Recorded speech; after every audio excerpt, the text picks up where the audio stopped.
¿Por qué decimos que el tema de la historicidad de Adán es algo fundamental en el Evangelio? ¿Qué es lo que está en juego aquí? Cuando nosotros leemos la historia de la redención y vemos cómo termina la historia y leemos en Apocalipsis la celebración de la salvación que Dios nos ha dado, vemos como que todo hace sentido. Pero imagínense que nosotros vamos para atrás en la historia bíblica, como hacen en las grabaciones, y llegamos a los primeros capítulos de Génesis, y lo que nosotros normalmente leemos de una manera, empezamos a verlo de otra. Y lo de Adán y Eva no fue tan así. Y lo de la caída no fue tan así. De manera que el primer matrimonio no fue tan así. ¿Cómo afecta eso, esa historia de la redención?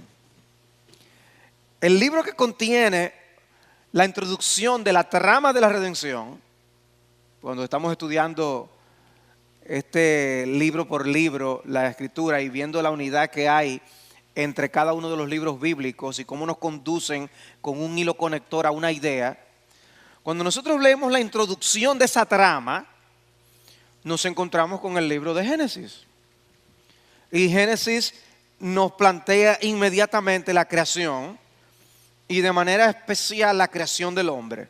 Y luego lo que ocurre con esa creación estropeada por la introducción del pecado en Génesis capítulo 3. El resto de la historia es la solución a ese grave problema. Ahora bien, lamentablemente esa historia ha sido vista de diversas maneras, aún por teólogos de renombre. Algunos dicen, tomar a Adán y Eva como algo histórico es un asunto sin importancia. Otros dicen que es un asunto indefinido o abierto, dependiendo de las posturas que asumamos. Otros dicen que son alegorías y representaciones metafóricas para enseñarnos o ilustrarnos verdades. Y otros como nosotros decimos, creemos que estamos hablando de historia. De que Génesis 1, 2, 3 hasta el 11 es historia. Un teólogo tan influyente como Karl Barth en el siglo XX, digo influyente, no necesariamente en un sentido beneficioso y positivo, pero un teólogo tan influyente como Karl Barth, algunos llegan a pensar que fue el teólogo más influyente del siglo XX, llegó a decir que la historia de Adán que aparece en Génesis es un símbolo para la humanidad. Y enseñó que Génesis 3 fue una saga no histórica, como si estuviéramos leyendo la Guerra de las Galaxias. Que el hombre siempre ha sido culpable ante Dios y que realmente no hubo caída. Un teólogo de influencia. Tremper Longman, quien fuera profesor del Seminario Teológico de Westminster, nada más y nada menos, alguien a quien yo consulto muy frecuentemente, sobre todo en los comentarios del Antiguo Testamento que él tiene, excelentes, pero alguien como él expresa que Génesis el 1 al 4 no exigen que Adán fuera histórico como Jesús lo fue. O sea que vemos que hay posturas. Alistair McGrath, un apologista cristiano, reconoce la posibilidad de que Adán y Eva fueran figuras históricas, pero ve más sentido en decir que fueron figuras estereotípicas o que representan a la humanidad. Un teólogo como Peter Enns dice que la historia de Adán se puede usar como algo simbólico, y alguien como N.T. Wright, que es un teólogo de mucha influencia en el siglo XXI, dice, él arroja dudas con respecto a la historicidad de Adán. El punto es, ¿y cómo nosotros nos defendemos? ¿Cómo nosotros explicamos? ¿Qué podemos nosotros responder a estos ataques, a estos puntos de vista? Bueno, veamos primero evidencia en el Antiguo Testamento. Y aquí quiero hacer reconocimiento de un material de David Murray, un pastor y profesor en Michigan. Él es de origen inglés, pero él y otros escritos me fueron de mucha ayuda en la preparación de este material. Cuando nosotros leemos Génesis, ¿qué tipo de literatura parece que nosotros estamos leyendo? Pues arrancamos Génesis 1 y empezamos a leer. ¿Estamos leyendo un material poético? No. O sea, algo poético estaríamos hablando del libro de los Salmos, ¿verdad que sí? Pero no nos da la impresión cuando tomamos Génesis 1 y empezamos a leer que nos estamos exponiendo a un material poético. Tampoco lo vemos como una literatura profética, como si estuviéramos leyendo Jeremías o Daniel. No podemos decir que es eso. Sino que se lee Génesis como una narración histórica. Presenta a Adán como una persona real que vivió en un lugar real. Y leemos Génesis 2 y leemos Génesis 3, a Dios hablando con Adán y Eva como una pareja. Y le dijo a Adán y luego le dijo a Eva. Ese es el lenguaje con el que nos encontramos. En Génesis capítulo 5, versículo 4 dice: y fueron los días de Adán después que engendró a Set 800 años y engendró hijos e hijas. Y fueron todos los días que vivió Adán 930 años y murió. Da toda la impresión de que estamos leyendo una historia, no algo ficticio. Y no se puede ser más específico de ahí, no parece ser algo simbólico. Muchos de los que argumentan en contra de un Adán histórico no tienen problemas con un Abraham histórico. O sea, ellos, en otras palabras, dividen Génesis 1 al 11 y lo tratan de una forma, y Génesis del 12 en adelante lo tratan de otra forma diferente. O sea, tienen dos métodos hermenéuticos o de interpretación para leer el libro del Génesis. La primera parte simbólica, la segunda histórica. Pero ¿hay alguna transición que nos enseñe eso en el libro del Génesis? No, cuando uno sigue leyendo parece la misma costura. No parece haber un corte allí y como que se pegaron las dos cosas. No, estamos leyendo un argumento sin costura. Si Abraham, Isaac, Jacob y José fueron figuras históricas, también lo fueron Enoc, Noé y Adán. Y esa frase característica del libro del Génesis, estas fueron las generaciones de, aparecen en ambas secciones. Y cuando habla de esas generaciones, normalmente ¿qué coloca? Genealogías, nombres de personas. Las genealogías de Génesis 1 al 11 fueron simbólicas y las de Génesis 12 en adelante fueron históricas. Hay una contradicción allí. Walter Kaiser, que es un gran estudioso del Antiguo Testamento, él dice que en Génesis 1 al 11 encontramos referencias a 64 términos geográficos. No 1 ni 10, 64 referencias geográficas. ¿Para hablar de qué? De lugares específicos. Que encontramos 88 nombres personales. Bueno, ponme 1, 10 si tú quieres, que van a hacer algo simbólico, pero 88. Encontramos 48 nombres genéricos, 21 artículos culturales de edificios, metales, instrumentos musicales. Y todo eso es simbólico. El primer libro de Crónicas tiene una genealogía que comienza con Adán. Y ustedes recuerdan cuando estudiamos la introducción, si lo recuerdan, la introducción del primero de Crónicas o de los libros de Crónicas, la importancia que tenía el registro histórico de esas genealogías para los argumentos de los libros, para mostrar cómo el pueblo de Dios debía mantenerse puro conforme a las directrices que Dios había dado para su adoración. Y Dios le daba importancia a esto. ¿Quién viene de quién? Bueno, primero de Crónicas tiene una genealogía con el inicio con Adán. Entonces, ¿para qué usar para sus propósitos un personaje ficticio y luego terminar con implicaciones históricas? Si los personajes de los versículos 27 al 54 de primero de Crónicas 1 son históricas, ¿por qué podemos pensar que los primeros 26 versículos fueron figurativos? No tiene sentido. Eso en cuanto a evidencias en el Antiguo Testamento.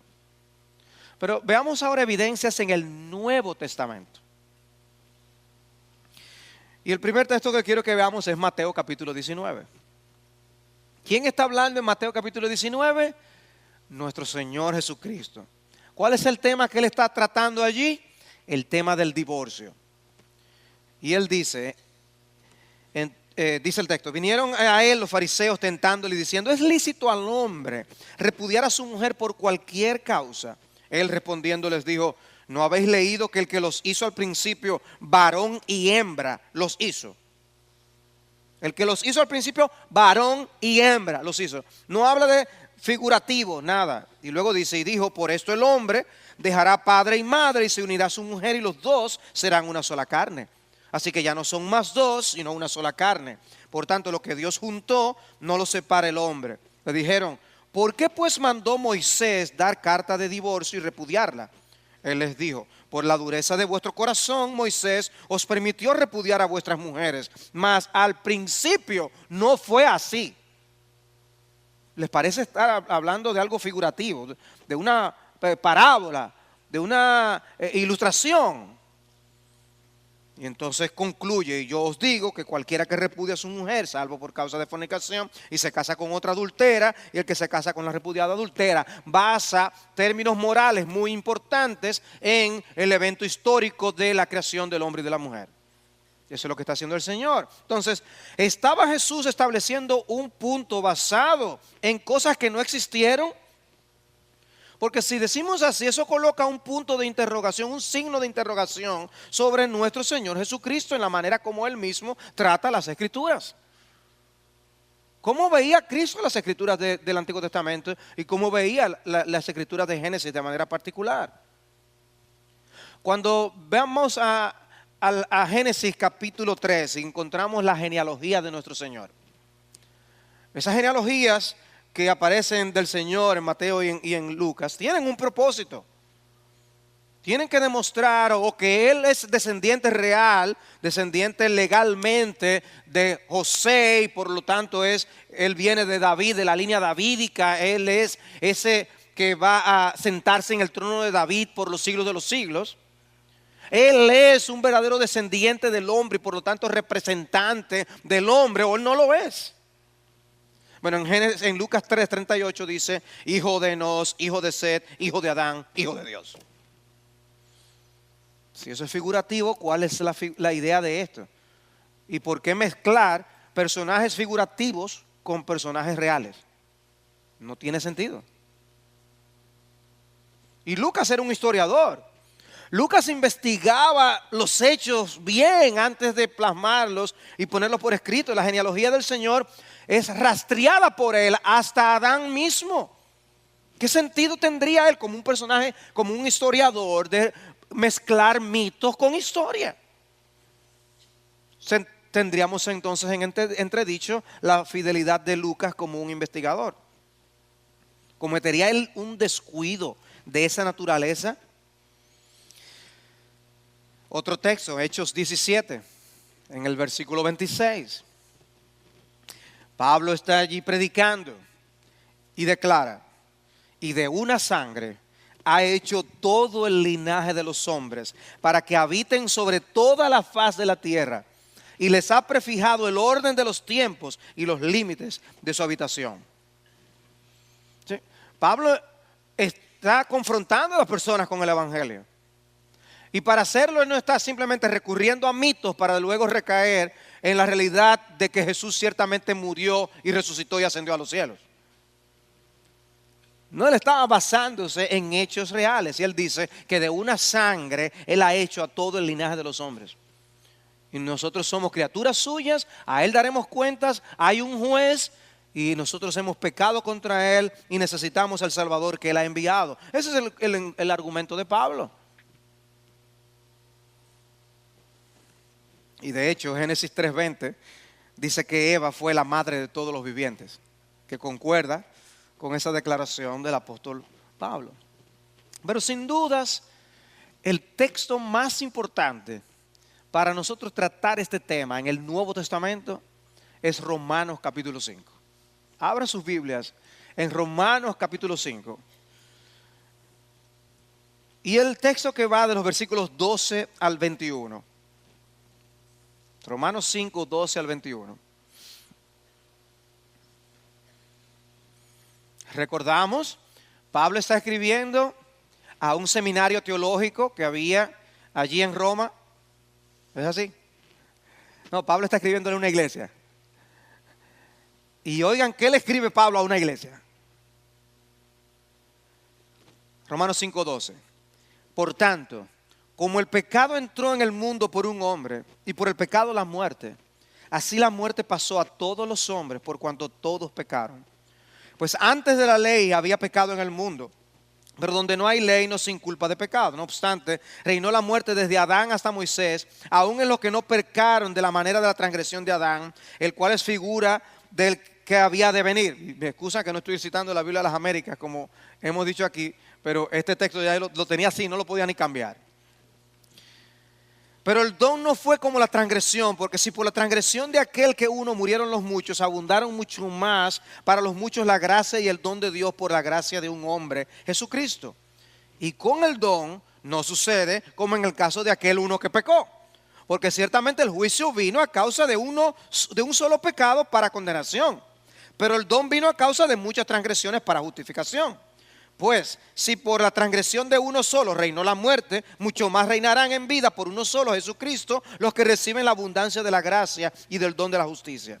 Así que, como por la transgresión de uno vino la condenación a todos los hombres, de la misma manera por la justicia de uno vino a todos los hombres la justificación de vida.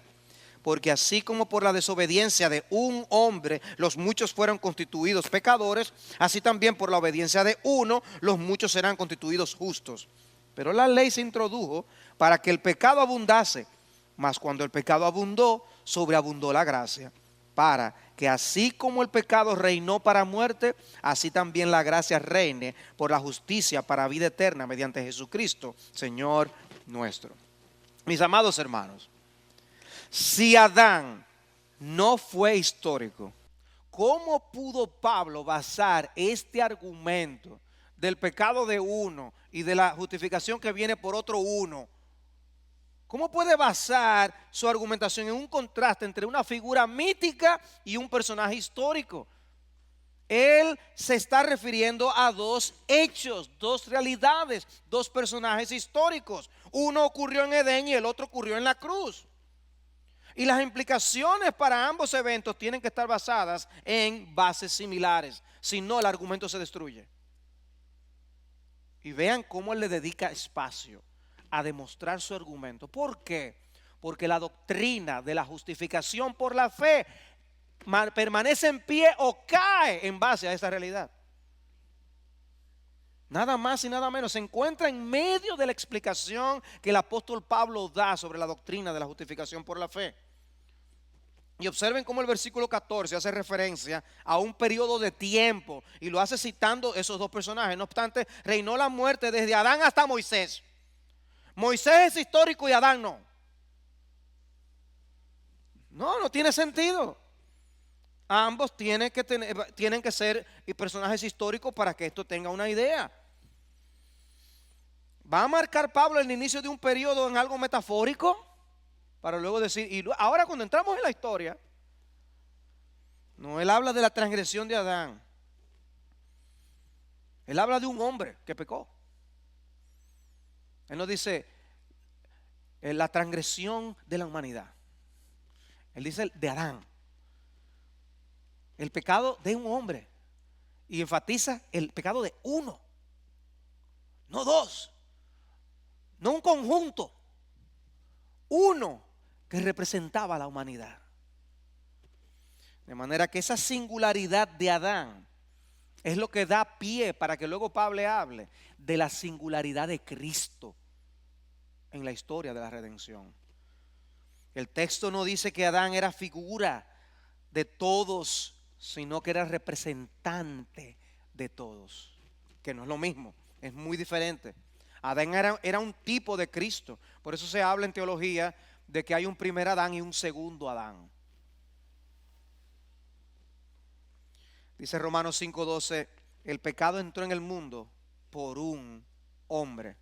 En el versículo 15, la transgresión de aquel uno. para luego hablar de la gracia de un hombre, Jesucristo. En el versículo 16, aquel uno que pecó. El juicio vino a causa de un solo pecado para condenación. El versículo 17, la transgresión de uno solo. Versículo 18, la transgresión de uno por la justicia de uno. Contraste. Versículo 19, la desobediencia de un hombre para luego hablar de la obediencia de uno. Pablo basa su argumento en que Adán fue un hombre, un solo hombre. De manera que esta enseñanza de Pablo en Romanos capítulo 5 se descarrilaría si nosotros no admitimos que Adán fue un personaje histórico. Pero no solamente afecta esta enseñanza sobre la justificación por la fe. Cuando vamos a 1 Corintios capítulo 15, nos encontramos con que también afecta la enseñanza de Pablo con respecto a la resurrección. Dice en 1 Corintios capítulo 15, versículo 21, porque por cuanto la muerte entró por un hombre, también por un hombre la resurrección de los muertos. Porque así como en Adán todos mueren, también en Cristo todos serán vivificados. Y el argumento en 1 Corintios 15, ustedes recuerdan, es la resurrección. Muerte entró por un hombre, resurrección y vida por otro hombre. Una vez más, no puede estar basando algo tan esencial como la doctrina de la resurrección, el hecho de que tú y yo volveremos a vivir, en un mito que no existió. No puede estarlo basando, no puede estar haciendo ese tipo de argumentación.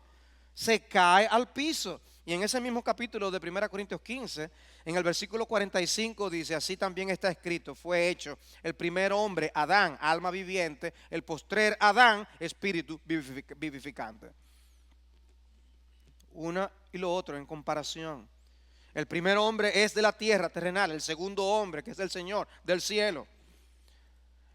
Y luego vemos a Pablo aplicando esto de una manera muy directa a la práctica moral del pueblo de Dios y cómo eso debe incidir en la sociedad. 1 Timoteo 2:12. Adán fue formado primero, después Eva. Adán no fue engañado, sino la mujer, siendo engañada, incurrió en transgresiones. La conclusión de Pablo, no permito a la mujer enseñar ni ejercer dominio sobre el hombre, sino estar en silencio. Hay un orden en la creación en base a algo que sucedió con Adán y Eva. O sea que Pablo basa su argumento en la historicidad de Adán. Algo tan práctico para la vida de la iglesia, para la moral en la humanidad.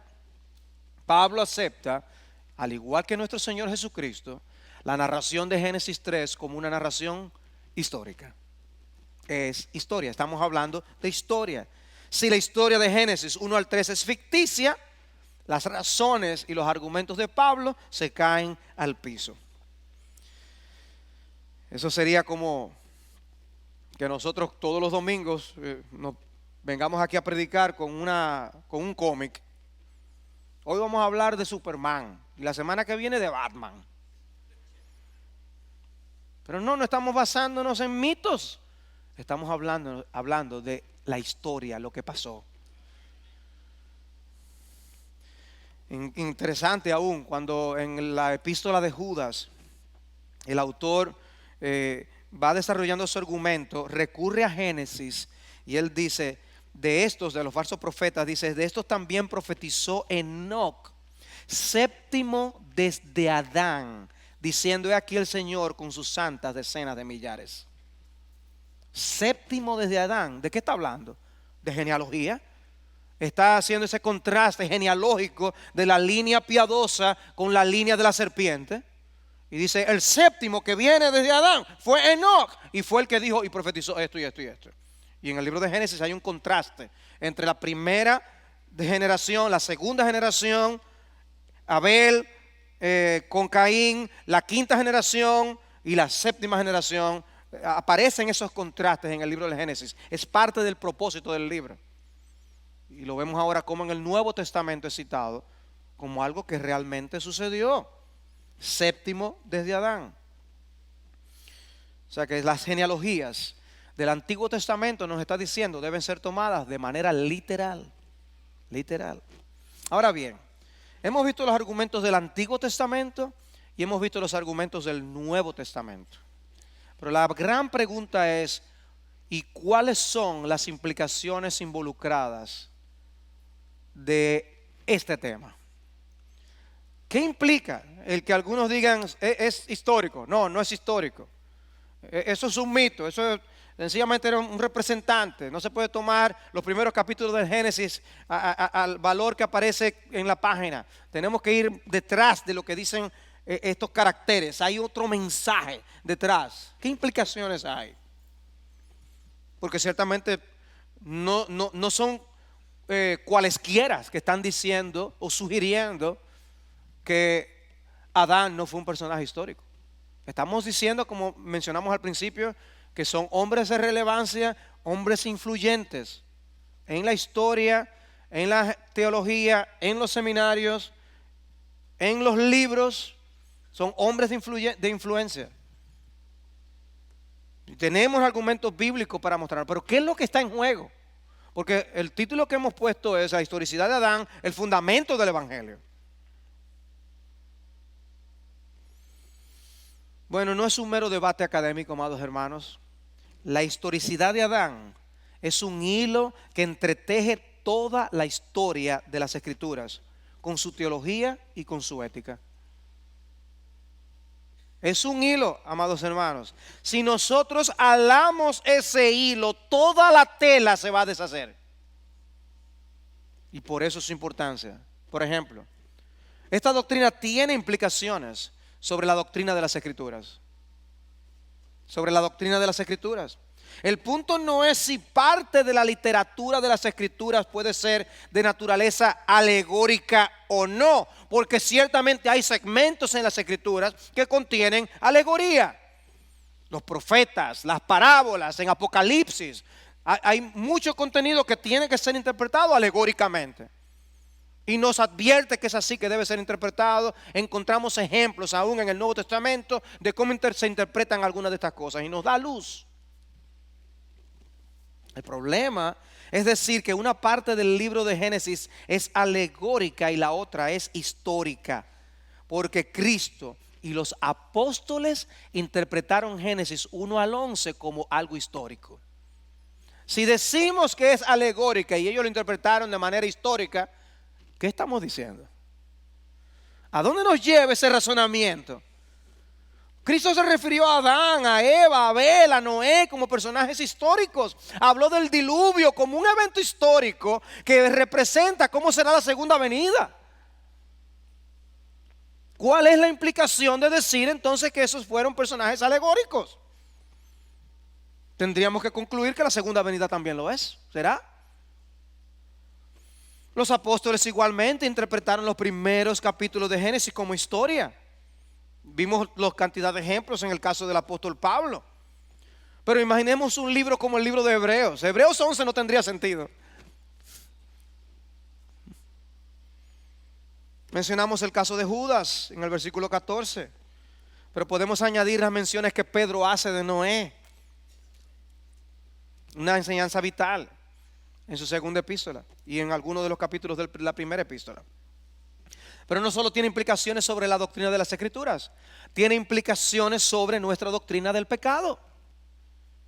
La doctrina del pecado es afectada también. Si Adán nunca existió y el hombre es como es desde el principio, el tema de la responsabilidad del hombre ante el pecado se tambalea.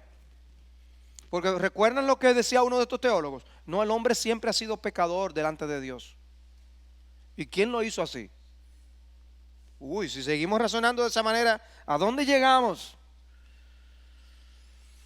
El pecado entró y echó a perder la creación. Sin Adán y Eva, solo nos queda Dios para explicar la presencia del mal en la humanidad.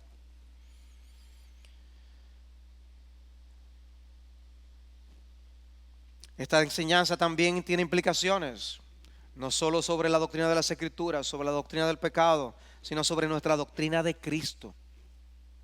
Sobre nuestra doctrina de Cristo. Si perdemos la historicidad de Adán, la historicidad de Cristo, o al menos el valor teológico de su obra y de su muerte quedan en entredicho. Quedan en entredicho. La misma veracidad y la confiabilidad de Cristo que nos dice que Adán existió, quedan en entredicho. ¿Pondrías tú tu confianza en alguien que está confiando en que algo pasó históricamente cuando no pasó así? Porque lo que nosotros encontramos en el Nuevo Testamento es un Cristo que confiaba en la Escritura de principio a fin. Y meditaba en ella y la citaba. Y basaba sus argumentos en lo que está escrito. ¿Cómo está escrito?, decía él. O citaba las Escrituras diciendo, para que la Escritura se cumpliese, tal cosa. La Biblia quedaría entredicho, pero el Cristo que confiaba en la Biblia también quedaría en entredicho. Wow. Estamos hablando del fundamento del Evangelio. No es cualquier cosa esta enseñanza, amados hermanos. ¿Usó Cristo el ejemplo de Adán y Eva sabiendo que eran un mito, como si fueran reales? O peor aún, él ni siquiera sabía que eran un mito. Por eso dice John Frame en su libro La salvación pertenece al Señor: si negamos al Adán histórico, debemos también negar al Jesús histórico. Es una gran implicación. Pero no solo afecta a la Escritura, el pecado y la doctrina de Cristo.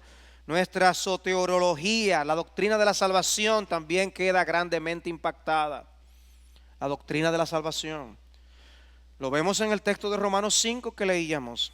Si realmente nunca caímos en Adán en el pecado, ¿podemos nosotros estar seguros de que estamos justificados en Cristo? Si no caímos realmente en Adán, realmente estuvimos representados en Cristo cuando murió y resucitó. Porque lo que pasó en el huerto de Edén determinó el estado en que se encontraba luego la humanidad. Y por eso la necesidad de la cruz, la muerte del Salvador se presenta en la Biblia como algo necesario para la salvación. ¿En base a qué es necesario? A la condición en que quedó la humanidad luego del pecado histórico de Adán. Eso es lo que plantea las Escrituras. Imagínense las explicaciones. Si lo mismo que se dice de Adán es aplicado a Jesús, Jesús es solo una ilustración. Porque si Adán es solo una ilustración de la humanidad, Jesús también solo es una ilustración. Lo que pasó en el Calvario no es tanto así. Sin embargo, eso determina nuestro destino eterno. La doctrina de la salvación queda afectada. Era James Montgomery Boyce que decía: no necesitas una expiación histórica para deshacer una caída mitológica. Pero si fue un mito la caída, ¿para qué tú necesitas un Cristo histórico? Si lo que tenemos en Génesis es una transgresión mitológica, busquémonos entonces un redentor mitológico y es suficiente. Pero no es eso lo que nos plantea la palabra de Dios. Una transgresión real, Adán fue real y necesitamos una obra de redención real con un Mesías real. Andy McIntosh escribió un libro sobre Génesis muy bueno, se llama Génesis para hoy. Y él dice: menospreciar la autoridad de Génesis es socavar toda la estructura del evangelio cristiano. Es un exagerado él. No, amados hermanos, estamos viendo que todo lo que está en juego dependiendo de esta doctrina. Sigue diciendo él: la relación del evangelio con el Antiguo Testamento y en particular con su primer libro, Génesis, es imposible de romper sin destruir la esencia de la redención misma. Y luego concluye: si no reconocemos en Génesis un Génesis literal, una caída literal, una muerte literal y una maldición por el pecado, la misión de Cristo en términos de redención se pierde. Si hay muerte antes de la caída, entonces echamos por tierra el hecho de que la muerte fue consecuencia de la rebelión y del pecado, y también la naturaleza vicaria de la muerte de Cristo. Dice: si lo que está hablando es que esto representa a la humanidad como era Adán, dice, hubo muerte antes de que realmente los hombres empezaran a pecar. ¿Cómo afecta eso toda la doctrina de la redención? Dice, se vuelve un sancocho. Pero también añadimos una una implicación más. Esta enseñanza afecta nuestra doctrina de la resurrección o nuestra escatología, como vimos en 1 Corintios capítulo 15. ¿Ven todo lo que afecta? Las escrituras, el pecado, cristología, soteriología, escatología. El énfasis en Romanos 5, la justificación, doctrina de la salvación. El énfasis en 1 Corintios 15, la resurrección, la doctrina de la escatología, las últimas cosas. Si Adán, si no morimos en Adán, entonces no es verdad que vamos a resucitar en Cristo. Eso es lo que está diciendo.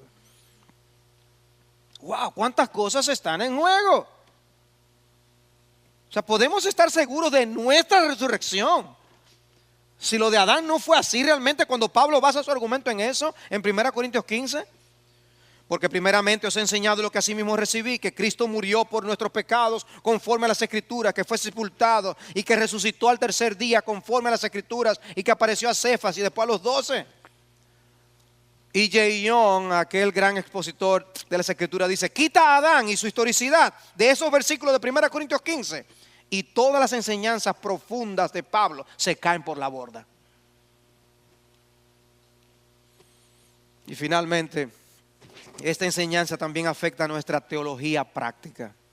Esta enseñanza también afecta a nuestra ética. Porque hay un orden en la creación que está basado en lo que Génesis 2 enseña. Porque no permito a la mujer enseñar ni ejercer dominio sobre el hombre, sino estar en silencio. Porque Adán fue formado primero, después Eva. Y Adán no fue engañado, sino que la mujer, siendo engañada, transcurrió en transgresión. Si Adán era un símbolo de toda la humanidad, ¿qué hacemos con ese pasaje de 1 Timoteo 2? La implicación ética que Pablo nos da no tendría sentido. ¿Cómo basaríamos el tipo de relación que tiene que haber entre hombres y mujeres? ¿Cómo determinaríamos los roles y las funciones si quitamos el valor literal de Génesis capítulo 2? Y cómo Pablo dice que eso afecta a las enseñanzas que él da él mismo en el Nuevo Testamento acerca del rol del hombre y de la mujer. Se irían por la borda. El Nuevo Testamento corrobora los hechos históricos del Antiguo Testamento. El Nuevo Testamento no limita el uso que hace del Antiguo a sus declaraciones de verdad o proposiciones morales, sino que lo cita como historia. Lo cita como historia.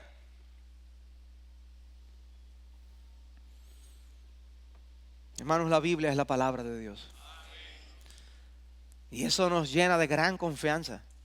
Y ver a Cristo confiando en las Escrituras es un gran ánimo en nuestro corazón, un gran alimento para nuestra fe, para nosotros también confiar en las Escrituras. Porque si el Hijo de Dios veía las Escrituras con tal confiabilidad, ¿no debemos nosotros confiar en ellas también de la misma manera? Y esto nos lleva a tres conclusiones. Por un lado, la advertencia de que los que niegan a Adán normalmente comienzan negando la creación. Los que niegan a Adán normalmente comienzan negando la creación. No todos los que abrazan una evolución teísta niegan a Adán. Y hago esta aclaración. Hay hermanos en la fe que creen que Dios usó la evolución para traer al mundo a como está. No es lo que nosotros creemos, pero les estoy diciendo lo que algunos han creído y creen. Pero la distancia que hay entre abrazar eso y negar la historicidad de Adán es muy corta. Y muchos comenzaron negando la creación y abrazando a una creación, una evolución teísta, y terminaron luego negando las Escrituras. Hay un riesgo, hay un peligro que debilita nuestra confianza en la palabra de Dios. En segundo lugar, cuidado con todo movimiento que quite la palabra de Dios de la mano del pueblo de Dios. Cuando se nos dice, bueno, eso no es tan así, el significado no es que era Adán realmente, había un representante allí, porque hay que leerlo con una mente especial, tú sabes. Cuando nos dicen que la Biblia tiene que ser interpretada así, es como quitarle la Biblia de la mano a las personas. No, la Biblia es para que tú te sientes, la leas y tú veas en la mayor parte de las escrituras que eso que ahí aparece es así. Pero cuando los hombres nos dicen, no, tú necesitas una mente y un lente especial para poder entender las escrituras, no todo el mundo es capaz. Necesitas un clero, necesitas a los sacerdotes, necesitas a alguien especializado, si no tú no lo vas a entender. Y finalmente, aferrémonos a la singularidad de Adán como una persona real, individual, histórica, pero aferrémonos también a la solidaridad corporativa que representó a Adán y que representa a Cristo. El uno por los muchos. Son como los vagones de un tren. A donde Adán iba, ahí íbamos nosotros. Y por eso la Biblia dice que cuando Adán pecó, nosotros pecamos con él. Íbamos atrás en los vagones. Él era la locomotora que iba adelante. Y por eso Pablo dice, en Adán nosotros también caímos con él. Era nuestro representante. El tren se descarriló, él lo descarriló y nos descarrilamos nosotros con él. Nosotros tenemos un problema de pecado también, por esa razón. Pero si estamos en Cristo porque estamos montados en el tren de Cristo. Él es la locomotora y nosotros por la fe ahora estamos en los vagones de atrás. Y donde va Cristo vamos nosotros. Creemos en la misma solidaridad. Adán nos representó y ahora nos representa Cristo. El primer Adán nos hizo caer y el segundo Adán nos salvó. Ven, la enseñanza se desprende la una de la otra. Y por medio del arrepentimiento y de la fe, esas dos realidades se cumplen en nosotros. El que somos pecadores, pero también el que podemos ser resucitados con Cristo y tener vida con Cristo por medio de la fe. Nuestro deber es reconocer que lamentablemente estamos ligados al primer Adán, pero gloriosamente estamos ligados por la fe al segundo Adán. Y Él es nuestra redención, Él es nuestra salvación. La pregunta es, ¿en qué vagón tú estás? Si solamente tú estás en el vagón de Jesús, o si realmente ya tú estás subido en el vagón de Adán, o si ya tú estás subido en el vagón de Jesús. Esa es la gran pregunta. Porque las dos locomotoras son históricas y cada una tiene vagones siguiéndoles. Y tienen consecuencias reales, no ficticias. Aférrate a Jesús por medio de la fe, que donde Él esté, allí también tú estarás con Él. Hermanos, esta enseñanza es vital. Aferrémonos a las Escrituras, confiemos en Jesús y confiemos en todo lo que Él ha dicho. Confiemos en la misma Escritura que Él confió. No demos nuestro brazo a torcer, amados hermanos. La palabra de Dios es digna de confianza, porque Dios es fiel.